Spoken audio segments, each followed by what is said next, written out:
కరీంనగర్ చెందిన senior gynaecologist Gautam Reddy గారు కొద్దిసేపటి క్రితమే కేటీఆర్ సమక్షంలో బీఆర్ఎస్ పార్టీలో చేరారు. ఎందుకు అసలు బీఆర్ఎస్లో చేరారో మేడంని అడిగి తెలుసుకుందాం. మేడం, సహజంగా అయితే అధికారంలో ఉన్న పార్టీలో జాయిన్ అవుతారు, మీరు డిఫరెంట్గా ప్రతిపక్షంలో ఉన్న పార్టీలో జాయిన్ అయ్యారు. ఏంటి రీజన్స్ ఏంటి ఏమన్నా? యాక్చువల్లీ అధికారంలో ఉన్నా లేకున్నా బీఆర్ఎస్ పార్టీ చేసిన డెవలప్మెంట్కి ఇప్పుడు అధికారంలో ఉన్న పార్టీలు చేసే డెవలప్మెంట్ని చూస్తే మనకే అర్థమైపోతుందండి. ఎందుకంటే ఇప్పుడు అధికారంలో లేకున్నా కానీ ఏ కాన్స్టిట్యున్సీస్లో కనుక బీఆర్ఎస్ నాయకులు ఉన్నారో అక్కడ ఇంకా డెవలప్మెంట్ అవుతుంది, ఈవెన్ దో ఫండ్స్ ఇవ్వకపోయినా వాళ్ళకి. ఎందుకంటే వాళ్ళు ఆ డిటర్మినేషన్తో ఉన్నారు. పార్టీ ఇప్పుడు అధికారంలో ఉన్నా లేకున్నా మళ్ళీ వస్తుంది అన్న నమ్మకంతో కూడా ఉన్నారు. ప్రజలు కూడా వాళ్ళనే ఎక్కువ నమ్ముతున్నారు. అండ్ అలాగే బీఆర్ఎస్ నాయకులు చేసే పని కానీ డెవలప్మెంట్ కానీ అలాగే ఉండింది. అండ్ ఏ హామీలు అయితే ఇస్తుందో బీఆర్ఎస్ పార్టీ ఖచ్చితంగా ఆ హామీలను నెరవేరుస్తుంది అన్న నమ్మకంతో కూడా మేము ఇప్పుడు డాక్టర్స్ కానీ అందరు ఎడ్యుకేటెడ్ పీపుల్ కానీ వీఆర్ వాచింగ్ రైట్ అన్నీ చూస్తున్నాం. ఇప్పుడు ఒక 21 months ముందు వరకు మన స్టేట్ ఎట్లుండే, ఇప్పుడు 21 monthsలా ఎట్లా తయారైంది. ఈవెన్ మీరు కూడా రోజు మీరు న్యూస్ కవరేజ్ ఇస్తూ ఉంటారు. ఇప్పుడు యూరియా కోసం మీరు ఇవన్నీ చూసి ఎన్ని ఇయర్స్ అయింది?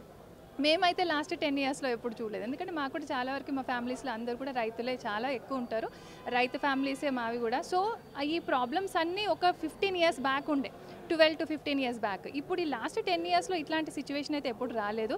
అండ్ మనము ఫెస్టివల్స్ చేసుకుంటున్నాం, ఇప్పుడు దసరాలు సంక్రాంతులు ఇవన్నీ చేసుకుంటున్నాం, రైతులు చేసుకోవట్లేరు. అక్కడ ముందు యూరియా షాప్ల ముందు నిలబడి, ఎరువుల షాప్ల ముందు నిలబడి చెప్పులు అక్కడ పెట్టుకొని అక్కడే పడుకుంటున్నారు, బాక్సులు తెచ్చుకొని తింటున్నారు. అది చాలు మనకి.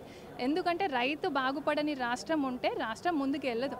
ఎవరి డెవలప్మెంట్ అయినా స్టార్ట్ అయ్యేది రైతు దగ్గరనే. మనకి ఫుడ్ అది బేసిక్ నీడ్. అది ఫుడ్ మనకి లేనప్పుడు మనకి ఎన్ని హంగులు ఆర్బాటేలు ఉంటే ఏమున్నది? బ్యూటిఫికేషన్లు చేస్తాను, నేను బ్యూటీ కాంటెస్ట్లు పెడతాను అంటే అవి మనకు అవసరం కాదు. అవసరాలు అన్నీ తీరినాక అదొక లగ్జరీ కిందికి వస్తుంది. ఫస్ట్ బేసిక్ నీడ్ ఉన్నది ఏది అంటే రైతులకి బాగుండాలి, మామూలు మినిమం అందరికీ ఎడ్యుకేషన్ అందాలి, అందరికీ ఫ్రీ ట్రీట్మెంట్ అందాలి. అవి జరిగినప్పుడు మాత్రమే ఒక స్టేట్ ముందుకు పోతుంది. అది లాస్ట్ 10 yearsలో జరిగింది. ఇప్పుడు కానీ 21 monthsలో ఆ జరిగిన దానికన్నా ఎప్పుడైనా ముందుకెళ్ళాలి, మనం వెనుకకెళ్ళకూడదు. సో వెనుకకెళ్తున్నాము అంటే ఏమర్థమవుతుంది? అక్కడ మనం స్టాప్ చేయాలి. ఇంత చదువుకొని మనం ఎందుకు మనం అక్కడ ఫుల్ స్టాప్ పెట్టాలి దానికి. సో మనం అందరం కనీసం ఒక స్టెప్ ముందుకేసి ఇది ఇక్కడికైనా ఆపితే మళ్ళీ ఒక 12 years ముందు పరిస్థితి రాకుండా ఉంటుంది అన్న ఆలోచనతోనే నేను ఇవాళ జాయిన్ అవ్వడం జరిగింది. మీరు ఫస్ట్ టైం ఎంట్రీయా, లేకపోతే మీ మాటలు మీ స్పీచ్ వింటే మాత్రం దాదాపు ఒక 10-15 ఏళ్ళ నుంచి చాలా పొలిటికల్ పార్టీస్లో ఉన్నట్టు మీ స్పీచ్లు అయితే కనబడుతున్నాయి? అదేం లేదు, ఇదే ఫస్ట్ టైం. ఇవ్వాలని నేను ఫస్ట్ రాజకీయాలలోకి ఎంటర్ అవుతున్నాను. Okay, thank you very much. ఏం చెప్తారు రాజకీయాలకి? మీలాంటి డాక్టర్లు మేధావులు రావాలని చెప్పేసి మీ స్పీచ్లో కూడా చెప్పారు. అంటే ఏం చేయాలి మేధావులంతా వచ్చి, లేకపోతే రాజకీయాలకు సంబంధించి? ఇప్పుడు మనం ఒకటి నేర్చుకుంటాం.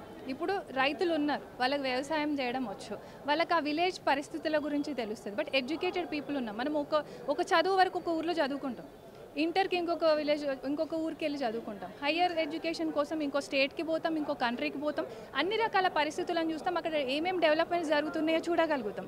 సో మనకి ఏంటి అంటే ఎక్స్పోజర్ ఎక్కువ ఉంటుంది ఎడ్యుకేటెడ్ పీపుల్కి. అండ్ ఆ ఐడియాస్ని మనం ఇంప్లిమెంట్ చేయగలుగుతాం. ఎక్కడైతే అది లేదో, ఆ ఫెసిలిటీ ఎక్కడ లేదో దాన్ని మనం ఇంకొక ప్లేస్ నుంచి ఆ ప్లేస్కి తీసుకురాగలుగుతాం. సో ఎడ్యుకేటెడ్ పీపుల్ పాలిటిక్స్కి ఎందుకు అవసరము అంటే ఇంతవరకు ఒక ప్లేస్లో జరగని డెవలప్మెంట్ని మనం జరిపించాలంటే అందరికీ ఇప్పుడు రోజుకొక కొత్త ఐడియాస్ మనకి రావు. ఆల్రెడీ ఇంకొక చోట ఆ ఐడియాని ఇంప్లిమెంట్ చేసి దానివల్ల ఒక రాష్ట్రమో ఒక దేశమో బాగుపడిందంటే దాన్ని తీసుకొచ్చి మనం మన ప్లేస్లో చేయగలగాలి. అది ఓన్లీ ఎడ్యుకేటెడ్ పీపుల్కే సాధ్యం. ఎందుకంటే ఇప్పుడు ఒక దగ్గర చిన్న పని చేసుకుంటూ ఉండేవాళ్ళు అదే ఏరియాకు అదే విలేజ్కి పరిమితం అయిపోతున్నారు. వాళ్ళు ఇంకో కంట్రీకి పోయి అక్కడ ఏం జరుగుతుంది, వ్యవసాయంలో ఏమీ అడ్వాన్సెస్ ఉన్నాయి వాళ్ళకి తెలీదు. బట్ మనకు తెలిసినప్పుడు ఏం చేయాలి? అవి తీసుకొచ్చి వీళ్ళకి అవి నేర్పించగలగాలి. లేదంటే మనం కూడా ఇంప్లిమెంట్ చేసి వాళ్ళకి చూపిస్తే వాళ్ళు ఈజీగా నేర్చుకుంటారండి. ఎందుకంటే మనకన్నా మన పేరెంట్స్, వాళ్ళ గ్రాండ్ పేరెంట్స్ ఎంత కష్టమైన సిచ్యువేషన్స్లో పెరిగినా మనకన్నా వాళ్ళే చాలా స్మార్ట్. ఎందుకంటే వాళ్ళకి అప్పుడు ఏమీ లేకపోయినా వాళ్ళకి రిసోర్సెస్, వాళ్ళు మనల్ని చాలా బాగా పెంచారు. అండ్ మన నెక్స్ట్ జనరేషన్స్కి అన్నీ ఇచ్చి చదివిచ్చేసి వాళ్ళకి ఎంత ఎకనామికల్ స్టేటస్ ఎక్కడున్నా కానీ వాళ్ళు తినకున్నా నెక్స్ట్ జనరేషన్ బాగుపడాలి అన్న ఆలోచనలో వాళ్ళు చాలా నేర్చుకున్నారు. సో మనం అట్లీస్ట్ మన వంతుగా ఈ ఒక్క ప్రయత్నం చేయొచ్చు. ఎడ్యుకేటెడ్ పీపుల్ రండి, పాలిటిక్స్కి రండి, మీరు నేర్చుకున్నది అది తెలియని వాళ్ళకి చెప్పండి చాలు. మనం పెద్దగా కొత్త కనిపెట్టాల్సిన అవసరం ఏం లేదు. మీరేమో 10 years చాలా అభివృద్ధి జరిగింది అంటున్నారు. కాంగ్రెస్ పార్టీ వాళ్ళేమో మొత్తం కేసీఆర్ కుటుంబం తెలంగాణని దోచుకుంది, లక్షల కోట్లు అప్పు చేసింది, రాష్ట్రాన్ని ఆగం చేసింది అని చెప్పేసి కాంగ్రెస్ పార్టీ కానీ లేకపోతే ముఖ్యమంత్రి పదే చెప్తుంటాడు. ఏం చెప్తారు వాళ్ళకి? ఒక్కటి అసలు రాష్ట్రం అభివృద్ధి చెందలేదు అంటే ఒక 10-12 ఇయర్స్ బ్యాక్ ఫొటోస్ పెట్టండి.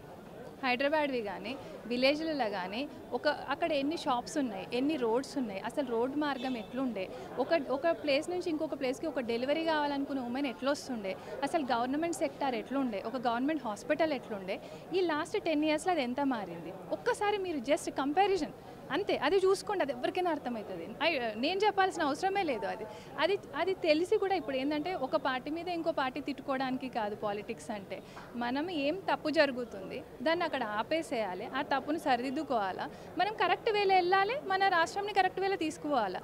ఇప్పుడు నేను అధికారంలో ఉన్నా, సో ప్రతిపక్షంని తిట్టుతా, ప్రతిపక్షంలో ఉన్న అధికార పార్టీని తిట్టుతా అంటే అది కాదు, అది అసలే కాదు. దానివల్ల జనాలకు ఏం లాభం లేదు. అందుకోసమని ఇవన్నీ పక్కన పెట్టేసి నిజంగా జరిగిన అభివృద్ధిని గుర్తించండి, మీరు ఇప్పుడు చేస్తున్న తప్పులను కూడా గుర్తించుకోండి. ఇది ఇంకా టైం ఏం అయిపోలేదు, జస్ట్ 2 ఇయర్స్ అవుతుంది, 21-22 మంత్సే అవుతుంది.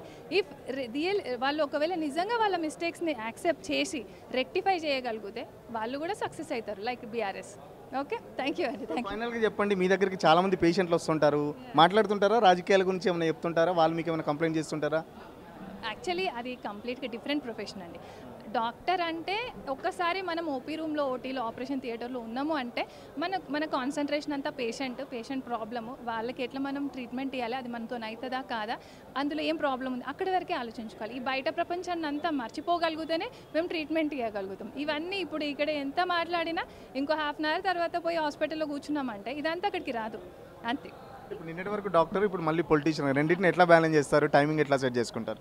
ఎనీబడీ క్యాన్, యాక్చువల్లీ ఎవరైనా చేయగలుగుతారు. ఎందుకంటే ఇప్పుడున్న జనరేషన్కి పనులు చేయడం పెద్ద కష్టం కాదండి.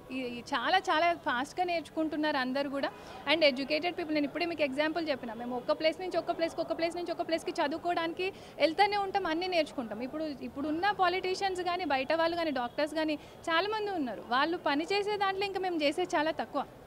ఇప్పుడు సికింద్రాబాద్లో కూడా ఒక మేడం ఉంటారు, 92-93 ఇయర్స్ ఉంటాయి మేడంకి, ఫ్రీగా ఓపీ చూస్తారు ఆవిడ. అండ్ ఏదో ట్రస్ట్లో కూడా చేస్తారు, నాకు మొన్ననే తెలిసింది ఆ మేడం గురించి, ఐ విల్ మీట్ హర్. అంత డెడికేటెడ్ పీపుల్ ఉన్నారు మాకన్నా సీనియర్స్. సో 92-93 ఇయర్స్ వచ్చినాక కూడా డైలీ కూర్చొని 15 అవర్స్ వర్క్ చేయగలిగిన డాక్టర్స్ ఉన్నప్పుడు మేము ఎందుకు చేయకూడదు? సో ఓన్లీ ఒక ప్రొఫెషన్కే అతుకుపోవాలని ఏం లేదు. ఇప్పుడున్న పరిస్థితుల్లో మనకు చాలా రిసోర్సెస్ ఉన్నాయి, మనకి ఫ్రీడమ్ ఉన్నది, ఉమెన్కి బయట సేఫ్టీ ఉంది. So we can come out and we can do any work. Okay, thank you అండి, థ్యాంక్ యూ. ఖచ్చితంగా డాక్టర్తో పాటు రాజకీయాల్లో కూడా రాణిస్తా అనే నమ్మకంతోనే రాజకీయాల్లోకి వచ్చాను. ఏదైతే రాజకీయాలు అంటే కేవలం ప్రతిపక్షాలు, అధికార పక్షాలు తిట్టుకోవడం కాదు, ప్రజల గురించి ఆలోచించుకోవడం అని చెప్పేసి కాంగ్రెస్ పార్టీ ఇప్పటికైనా 22 నెలలుగా చేసిన తప్పులు గుర్తుపెట్టుకొని చేస్తే బీఆర్ఎస్ లాగా కూడా కాంగ్రెస్ పార్టీ సక్సెస్ అవుతుందన్న నమ్మకంతో గౌతమ్ రెడ్డి గారు అయితే చెప్తున్న పరిస్థితి. వీడియో జర్నలిస్ట్ సతీష్తో సురేష్, తెలుగుల కోసం. అసలైన తొలి వెలుగు. ఫాలో వాట్సాప్ @తొలి వెలుగు official.